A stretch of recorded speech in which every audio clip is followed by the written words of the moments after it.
Oke, kita semua tahu Ramadan ya. Tapi pernah nggak sih kita melihat Ramadan lebih dari sekedar rutinitas tahunan? Kita akan coba bedah Ramadan bukan cuma sebagai ibadah, tapi sebagai kesempatan emas buat kita semua untuk ya semacam spiritual upgrade. Nah, ini dia intinya. Sering banget kan kita kejebak di urusan lapar dan haus. Padahal esensi Ramadan itu jauh-jauh lebih dalam. Kalau yang berubah dari kita cuma jam makan doang, wah sayang banget, kita bisa-bisa kehilangan makna terbesarnya. Dan ini nih fondasinya, langsung dari sumbernya. Tujuannya itu jelas banget, cuma satu kata, takwa. Coba deh ingat-ingat kata ini, karena ini bakal jadi kunci dari semua yang akan kita bahas. Jadi, yuk kita gali lebih dalam. Apa sih sebenarnya arti puasa kalau bukan cuma menahan lapar dan dahaga dari fajar sampai senja? Ini dia, takwa. Ini bukan sekedar kata loh. Bayangin ini sebagai sebuah kondisi kesadaran. Kesadaran penuh kalau Tuhan itu selalu ada, selalu mengawasi kita. Kesadaran inilah yang jadi semacam tameng atau pelindung yang bikin kita pengen selalu berbuat baik dan ngejauhin yang salah. Nah, inilah goal akhirnya. Pertanyaan ini jujur nusuk banget kan? Ini yang membawa konsep takwa tadi ke realita kita sehari-hari. Karena puasa yang beneran itu harusnya ninggalin jejak. Jejak perubahan yang permanen di diri kita. Kalau nggak ada, jangan-jangan kita emang cuma ngerasain laparnya doang, bukan hikmahnya. Biar gampang ngebayanginnya, coba deh kita lihat Ramadan itu kayak sebuah madrasah atau program pelatihan super intensif. 30 hari.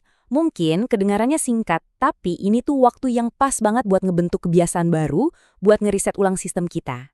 Anggap aja ini bootcamp spiritual tahunan buat jiwa kita. Nah, yang keren dari sekolah ini adalah kurikulumnya itu praktis banget.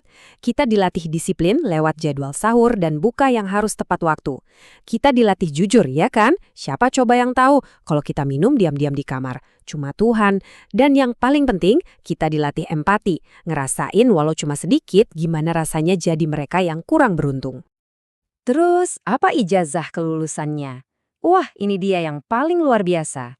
Ada hadis yang menyebutkan, barang siapa yang puasa dengan penuh iman dan harapan, dosa-dosanya yang lalu bakal diampuni. Ini bener-bener kayak tombol reset raksasa buat hidup kita. Tapi ya, namanya juga hidup di zaman sekarang ya.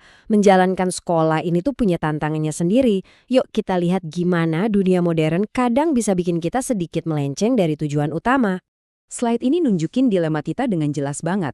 Di satu sisi, harusnya Ramadan itu jadi momen buat kita merenung, banyak mengingat Tuhan, dan belajar.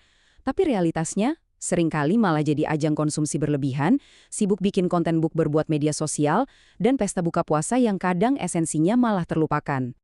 Nah, supaya kita bisa ngukur nih, kita udah sampai mana sekolahnya, ada seorang ulama besar, Imam Al-Ghazali, yang ngasih kita semacam kerangka yang mencerahkan banget. Tapi ini bukan buat menghakimi ya. Anggap aja ini cermin. Buat kita ngaca, buat introspeksi diri, biar kita tahu gimana caranya biar Ramadan tahun depan bisa naik kelas lagi. Coba kita lihat tabel ini bareng-bareng. Level paling dasar itu puasa umum, puasanya perut kita. Cuma nahan makan, minum, dan hasrat fisik. Mungkin sebagian besar dari kita ada di sini. Terus, naik satu level, ada puasa khusus. Nah, di sini bukan cuma perut yang puasa, tapi juga mata, telinga, dan lidah kita dari perbuatan dosa. Dan puncaknya, level tertinggi, ini puasanya hati. Hati kita ikut puasa dari pikiran-pikiran duniawi dan fokusnya hanya kepada Tuhan. Nah, ini momen buat kita merenung. Coba jujur sama diri sendiri, kira-kira kita ada di level yang mana ya? Ini mungkin pertanyaan paling penting buat Ramadan kita tahun ini. Dan semua ini akhirnya membawa kita ke kesimpulan utamanya. Jadi sebenarnya, buat apa sih semua pelatihan intensif ini? Ini nih kesalahpahaman yang paling umum. Ramadan itu bukan panggung sandiwara, di mana kita jadi orang baik sementara, terus selesai pas Lebaran. Bukan begitu. Jadi, begini poin utamanya. Ramadan itu bukan garis finish, tapi garis start.